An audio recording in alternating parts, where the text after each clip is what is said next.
چیز ہے اور اس میں سب سے بہترین فائدہ نیک صالح عورت کا بطور بیوی کسی انسان کو مل جانا۔ بہرحال اللہ تعالیٰ ہمارے عبدالرشید صاحب کے اس بچے کی خوشی کو خوشی بنائے اور ہر شر فتنے سے محفوظ فرمائے۔ الحمدللہ کافی ہمارے حضرات علماء قرآن تشریف لائے ہوئے ہیں۔ مختصر سا پروگرام ہے، تلاوت کلام الہی ہوگی، اس کے بعد انشاءاللہ مختصر سی گفتگو حضرت فرمائیں گے۔ آپ حضرات کو جو دھیان سے سماعت فرمائیں، میں ملتمس ہوں قاری اسماعیل صاحب سے مائک پر تشریف لائیں، آیات بینات کی تلاوت سے آج کے اس پروگرام کا آغاز فرمائیں۔ تشریف لاتے ہیں قاری محمد اسماعیل صاحب۔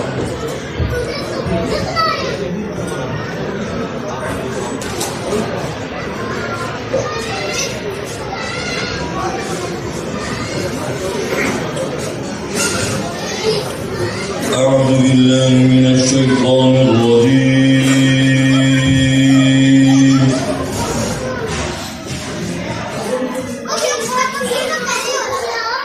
بسم الله الرحمن الرحيم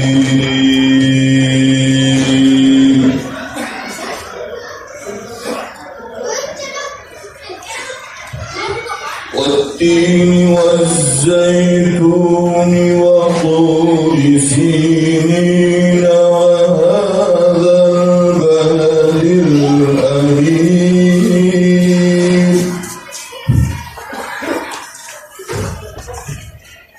لقد خلقنا الإنسان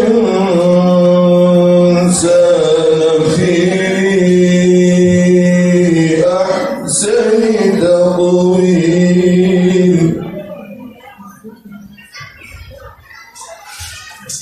ثم رددناه أسفل سافلين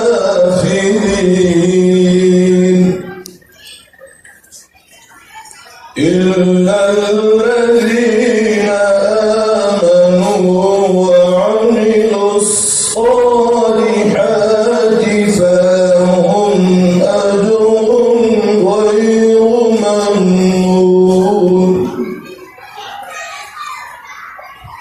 فما يكذبك بعد بالدين أليس الله بأحكم الحاكمين صدق الله العظيم ماشاء اللہ، جزاک اللہ۔ یہ تھے قاری محمد اسماعیل صاحب جو پیارے اور عمدہ انداز میں آیات بینات کی تلاوت کی شہادت حاصل کر رہے تھے۔ میں ملتمس ہوں داعی قرآن ترجمان اہل سنت حضرت مولانا محبوب الرحمان قریشی صاحب سے تشریف لائیں اور مختصر سے آپ نے کلمات عزیزیہ سے مستفید فرمائیں۔ تشریف لاتے ہیں حضرت مولانا محبوب الرحمان قریشی صاحب۔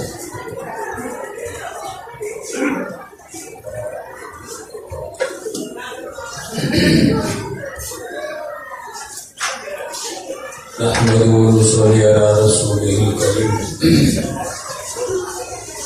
أما بعد فأعوذ بالله من الشيطان الرجيم بسم الله الرحمن الرحيم يا أيها الذين آمنوا ادخلوا في السلم كافة وقال الله تبارك وتعالى في مقام آخر ومن يطع الله ورسوله فقد فاز فوزا عظيما وقال النبي صلى الله عليه وسلم النكاح من سنتي وفي رواية فمن راغب عن سنتي فليس مني صدق الله وصدق رسوله النبي الكريم ونحن على ذلك لمن الشاهدين والشاكرين والحمد لله رب العالمين۔ حضرات علماء کرام، محترم بزرگوں، دوستوں اور عزیز بھائیوں،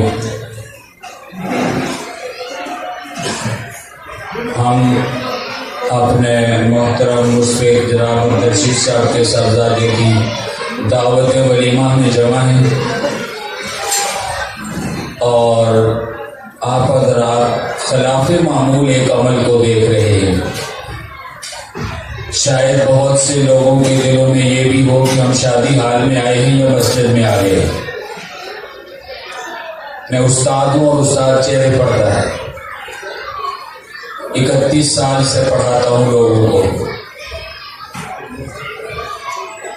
عبدالرشید صاحب کے ایک صاحبزادے ہیں عبدالوحید صاحب، وہ مولوی تو نہیں ہے لیکن مولوی نما ہے، شکل سے ملا نظر آتے ہیں، اور ان میں یہ خوبی اور کمال کہاں سے پیدا ہوا؟ وہ علماء کی صحبت میں ہوتے ہیں، نیک اور صالحہ لوگوں کے ساتھ تعلق رکھتے ہیں۔ اسی لیے حضرات انبیاء علیہ السلام نے کہا کہ اچھے لوگوں کی صحبت میں رہا کرو، اچھے لوگوں کی صحبت میں تمہیں خیر ملے گی، اور جو بروں کی صحبت میں رہے گا اس کے برائی کے اثرات اس پہ رہیں گے۔ ایسے نوجوان اکثر خاندانوں میں، برادریوں میں، فیملی میں ہوتے ہیں۔ ہونا تو یہ چاہیے کہ ایسے نوجوانوں پر خاندانوں کو فخر کرنا چاہیے کہ ہمارے اندر اس پرفتن دور کے اندر ایسے نیک سیرت، نیک صورت جوان بھی ہیں۔ لیکن بڑے دکھے دل کے ساتھ میں یہ بات کہوں گا کہ آج کے اس دور کے اندر کسی خاندان میں ایسا پارسا لڑکا آ جائے، نوجوان پیدا ہو جائے، تو وہ فیملیاں ایسے نوجوانوں کو اچھوت بنا دیتی ہیں۔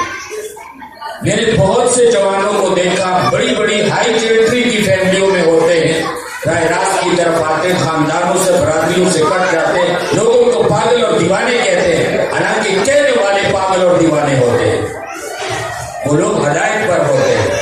تو عرض کر رہا تھا اس نوجوان کی وجہ سے آپ علماء کو بھی دیکھ رہے ہیں، یہاں ہمارے راول پنڈی کے دارالعلوم تعلیم القرآن کے مفتی صاحب بھی تشریف فرما ہیں، بہت سے علماء کرام، حفاظ، قراء حضرات، برادر عزیز عبدالوحید صاحب کی دعوت سے جمع ہے۔ بہرحال لمبی بات نہیں کرنی، مجھے ان کے اس طرز عمل پہ بڑی خوشی ہوئی کہ انہوں نے ایک مسنون عمل کو بھی، ایک نیکی اور عبادت والے عمل کو ایک اچھے رنگ کے اندر بدل دیا۔ بات سوچ کی ہوتی ہے دوستوں، جو کام ہم کر رہے ہوتے ہیں اگر اس کو سنت کے مطابق کر لیں اس سے اجر و ثواب بھی ہوتا ہے اور وہ عمل بھی ہوتا ہے۔ ایک صاحب نے اپنے گھر میں ایک روشن دان رکھا، ان سے پوچھا گیا یہ آپ نے کیا رکھا ہے؟ تو انہوں نے کہا میں نے روشنی کے لیے۔ کسی اور صاحب نے رکھا، ان کا میں نے اذان کی آواز سننے کے لیے۔ روشن دان ایک ہی ہوتا ہے، اب آپ اس سے نیت کر لیں کہ اذان کی آواز آئے گی تو آپ اس کو ثواب ملے گا، اور اگر روشنی کے لیے تو سبھی لوگ رکھا کرتے ہیں، ہوا کے لیے تو سبھی لوگ رکھا کرتے ہیں، تو ولیمے اور شادیاں تو سب کی ہوتی ہیں لیکن سنت کے مطابق۔ میرے دوستو، میں نے آپ کے سامنے 2 آیتوں کا کچھ حصہ پڑھا ہے۔ اللہ تعالیٰ فرماتے ہیں یا ایھا الذین آمنوا ادخلوا فی السلم کافۃ، اے ایمان والو پورے کے پورے اسلام میں داخل ہو جاؤ۔ تم مسلمان ہو تو تمہارا اٹھنا بیٹھنا، چلنا پھرنا، کھانا پینا، سونا جاگنا، لین دین، معاملات، معیشت، معاشرت، اقتصاد، عدالت، حکومت، سب کچھ اسلام کی روشنی کے اندر ہونا چاہیے۔ اللہ تعالیٰ نے قرآن حکیم کے اندر سابقہ امتوں کے احوال بیان کیے، یہود و نصارہ کے تذکرے کیے، اور یہودیوں کے بارے میں اللہ نے کہا وہ تورات کی بعض باتیں مانتے، بعض نہیں مانتے، تورات کے بعض حصوں پہ چلتے ہیں، بعض حصوں پہ نہیں چلتے۔ تو اللہ نے ان کی ایک شکایت کی۔ آج جس دور سے ہم گزر رہے ہیں، ہم مسلمان ہو کر ہم اسلام کی بعض چیزوں پہ چلتے ہیں، بعض پہ نہیں چلتے، ہم قرآن کے بعض حکموں پہ چلتے ہیں، بعض پہ نہیں چلتے۔ تو اللہ فرماتے ہیں اگر تم اسلام میں آگے ہو، کلمہ پڑھ کے اسلام کو قبول کر لیا ہے، تو اب مسلمان ہونے کے ناطے تمہارا فرض بنتا ہے کہ پورے کے پورے اسلام میں داخل ہو۔ اور پھر سامعین ذی وقار، اسلام ایک ایسا دین فطرت ہے، ایسا کامل دین ہے جس دین کے اندر دنیا کی دین اور دنیا کی کوئی چیز ایسی نہیں، یا انسانی زندگی کا کوئی شعبہ ایسا نہیں جس کی ہمارے دین کے اندر رہنمائی نہ ہو۔ آج اگر مسلمان اپنے کسی دین کے فریضے سے، کسی سنت سے، کسی عمل سے انحراف کرتا ہے اور اسلام کو چھوڑ کر دیگر مذاہب اور دیگر ملتوں کے طریقوں کو اپناتا ہے اور یہ عذر پیش کرے کہ میرے مذہب کے اندر یہ چیز نہیں ہے، تو اس کی بات میں وزن ہوگا کہ واقعی اسلام میں یہ نہیں ہے۔ لیکن اسلام ایک ایسا کامل دین ہے، اس دین کے اندر دنیا کی کوئی چیز ایسی نہیں ہے جو اس کے اندر موجود نہ ہو۔ میں اکثر ایک مثال دیا کرتا ہوں، اس دین کامل کو لے کر آنے والے جناب نبی کریم صلی اللہ علیہ وسلم کی ذات میں، آپ پیغمبر صلی اللہ علیہ وسلم کی ذات میں دیکھ لیں، انسانی زندگی کا کوئی شعبہ ایسا نہیں جس کو عملاً کر کے اللہ کے نبی نے اپنی امت کو نہ دکھایا۔ آپ سماج میں، سوسائٹی میں، معاشرے میں 0 پوائنٹ پہ چلے جائیں تو آپ کو لیبر ملے گا، مزدور ملے گا۔ میرا حال مزدور سے نیچے کوئی طبقہ نہیں ہوتا، سب سے معاشرے میں گرا گزرا جو شخص ہوتا ہے وہ مزدور ہوتا ہے، اور آپ معاشرے میں سب سے اوپر چلے جائیں تو سب سے اوپر حکمران ہوتا ہے، بادشاہ ہوتا ہے۔ بادشاہ سے اوپر کوئی نہیں ہوتا اور مزدور سے نیچے کوئی نہیں ہوتا۔ ہمارے پیغمبر، ان پہ کروڑوں درود و سلام ہو، آپ خود فرماتے ہیں میں نے چند کی رات میں مکہ والوں کے سرداروں کی بکریاں چرائی، یعنی بکریاں چروائی مزدوری کی۔ یہ ہمارے پیغمبر ہیں جو سماج کے 0 پوائنٹ پہ ایک مزدور اور لیبر کے روپ میں امت کے سامنے نمونہ پیش کرتے ہیں کہ میں نے دہاڑی پہ، دن کی مزدوری پہ مکے والوں کی بکریاں چرائی ہے۔ اور وہی ہمارے پیغمبر مکہ سے ہجرت کر کے مدینے جاتے ہیں، اسلام کی پہلی حکومت قائم کر کے اس کے حکمران بھی بنتے ہیں۔ میں کہا کرتا ہوں افسوس ہے اس نبی کی امت کے لیے جو آج غیروں کے در پہ جاتے ہیں، غیروں کے طریقے اپناتے ہیں، غیروں کی چیزوں کو اپنا کر فخر کرتے ہیں۔ تمہارا اپنا مذہب، دین اور نبی اتنا کامل ہے جس میں مزدور سے لے کر حکمران تک کا کردار امت کو کر کے دکھائے۔ اب بتاؤ مزدور اور حکمران کے بیچ میں کوئی ایسی چیز اس نبی کی زندگی میں ہو سکتی ہے جو اس نے چھوڑی ہو؟ چھوٹی چھوٹی باتیں امت کو بتائی۔ رسول اللہ صلی اللہ علیہ وسلم مسجد میں بیٹھے ہیں، مسجد نبی میں صحابہ کا مجمع ہے، لوگوں کو استنجے کا طریقہ بتا رہے ہیں، بیت الخلاء میں کیسے جانا ہے، جاتے ہوئے کون سا قدم اندر رکھنا ہے، دعا کیا پڑھنی ہے، بیٹھنا کیسے ہے، منہ کدھر کرنا ہے، پیٹھ کدھر کرنی ہے، استنجے کے لیے، صفائی کے لیے کون سا ہاتھ استعمال کرنا ہے، ڈھیلے کتنے استعمال کرنے ہیں، گرمی میں استنجا کیسے کرنا ہے، سردی میں استنجا کیسے کرنا ہے، باہر کیسے نکلنا ہے، کون سی دعا پڑھنی ہے، نکلتے وقت کون سا پاؤں باہر رکھنا ہے۔ یہ تعلیم ہو رہی ہے۔ ایک یہودی گزر رہا تھا، کھڑا ہو گیا، ایک مسلمان کو کہنے لگا تم بھی بڑے عجیب ہو، تمہارا نبی بھی بڑا عجیب ہے، یہ بھی کوئی سبق پڑھانے کی باتیں ہیں کہ بیت الخلاء میں کیسے جانا ہے، باہر کیسے نکلنا ہے، منہ کدھر کرنا ہے، پیٹھ کدھر کرنی ہے، ڈھیلے کتنے استعمال کرنے ہیں، گرمی میں استنجا کیسے کرنا ہے، سردی میں استنجا کیسے کرنا ہے۔ آج جیسا کوئی مسلمان ہوتا سر نیچے کر لیتا، کہتا بندہ بات تو اچھی کر رہا ہے لیکن بات میرے نبی کی ہے، نبی پہ اعتراض نہیں کرتا۔ وہ صحابہ کرام شعوری مسلمان تھے، میں اور آپ موروثی ہے، مسلمانوں کے گھروں میں آنکھ کھلی ہے، شعور نہیں ہے، ان میں شعور تھا۔ وہ کافر تھے، مشرک تھے، اسلام کو پرکھ کے قبول کیا انہوں نے۔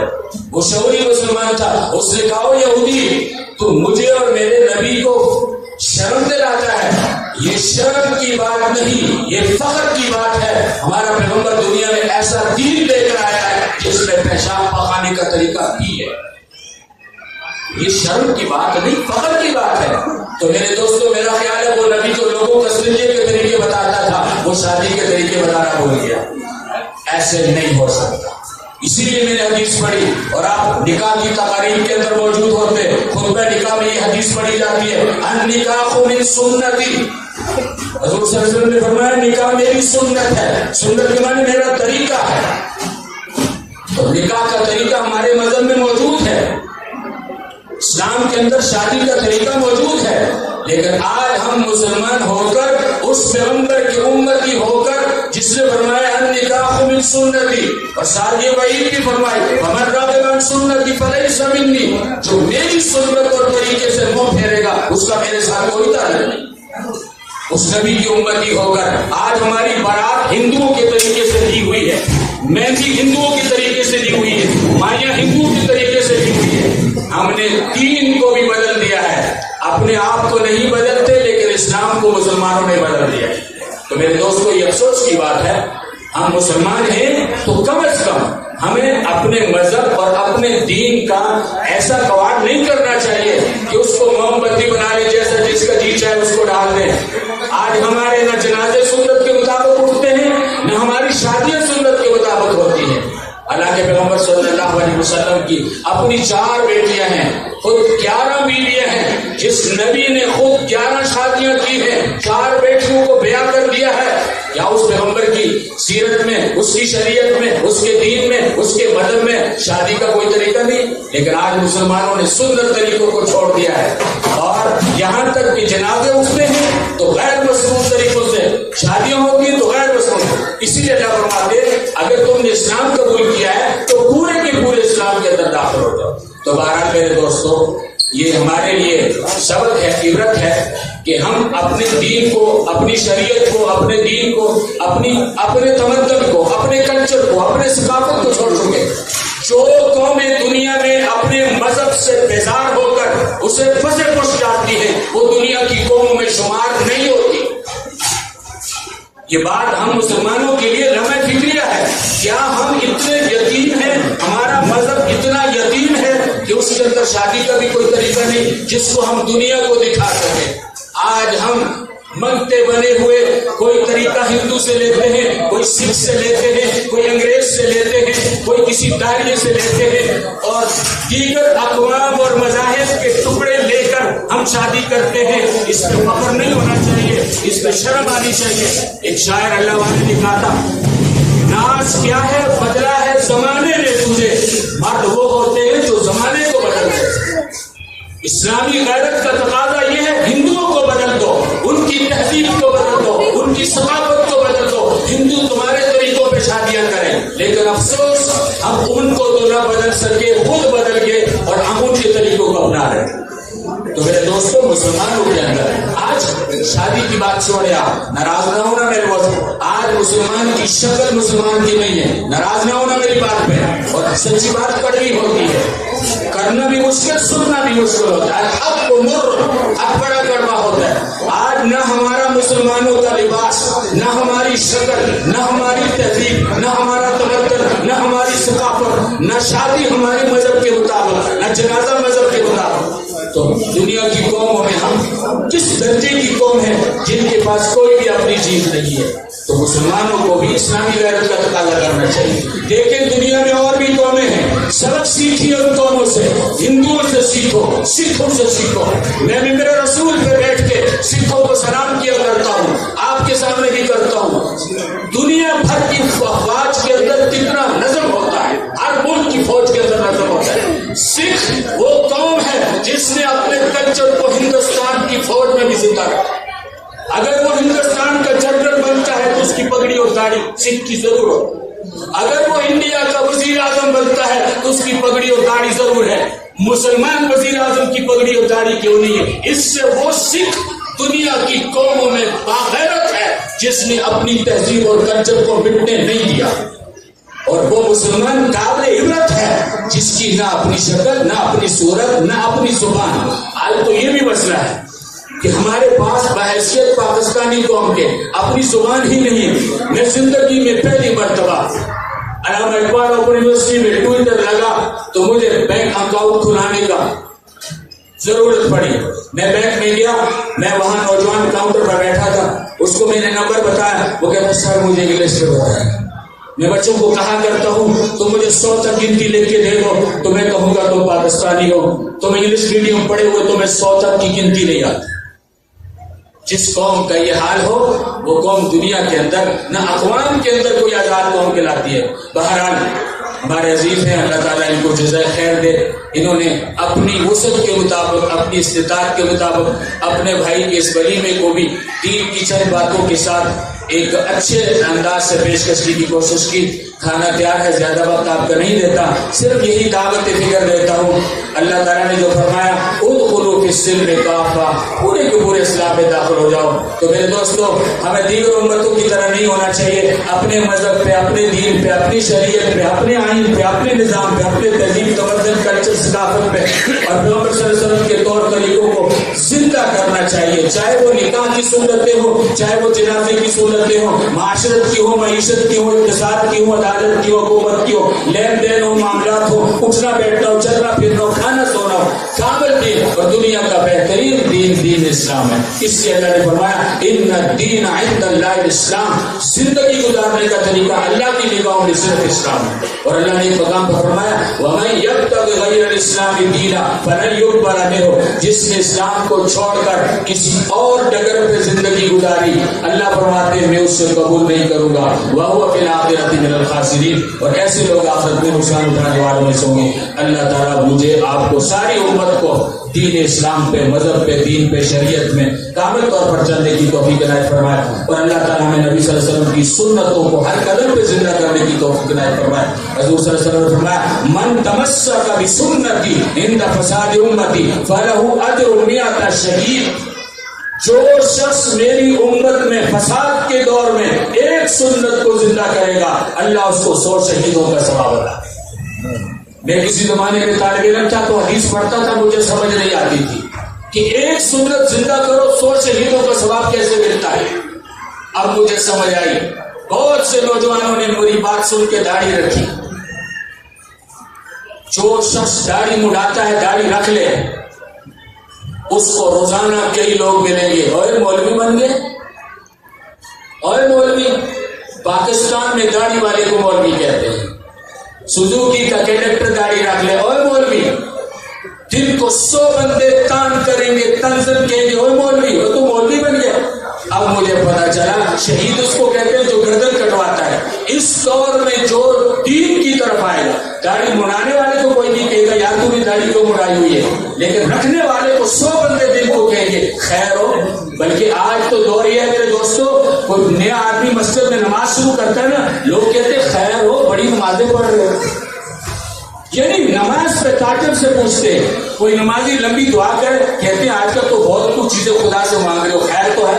یعنی نیکی کے کام پہ طنز ہوگا، انگلی اٹھائی جائے گی، گناہ کے کام پہ کوئی نہیں۔ اب قدم قدم پہ آپ کو گردن کٹوانی پڑے گی۔ اس لیے اللہ کے نبی نے فرمایا ایک سنت زندہ کرنے والے کو 100 شہید ہوگا۔ اللہ تعالیٰ مجھے اور آپ کو حضور صلی اللہ علیہ وسلم کی سنتوں کو زندہ کرنے کی توفیق عنایت فرمائے اور ان کے سنت عمل کو قبول فرمائے۔ جتنے حضرات بھی آئے ہیں، جو بیمار ہیں اللہ پاک ان کو شفا کاملہ عاجلہ عطا فرمائے، جو پریشان حال ہیں اللہ ان کی پریشانیوں کو دور فرمائے، جو مصیبت زدہ ہیں اللہ ان کو مصائب سے نجات عطا فرمائے، جن کے گھروں میں جوان بیٹی اور جوان بہنیں ہیں اللہ پاک ان کو مناسب رشتے عطا فرمائے، جن کے رشتے ہو چکے اللہ ان کے دلوں میں جوڑ پیدا فرمائے۔ اللہ پاک مجھے آپ کو پوری امت کو ایمان اور اسلام پر زندہ رکھے اور اللہ پاک ہم سب کا خاتمہ ایمان پر فرمائے۔ وآخر دعوانا الحمدللہ رب العالمین۔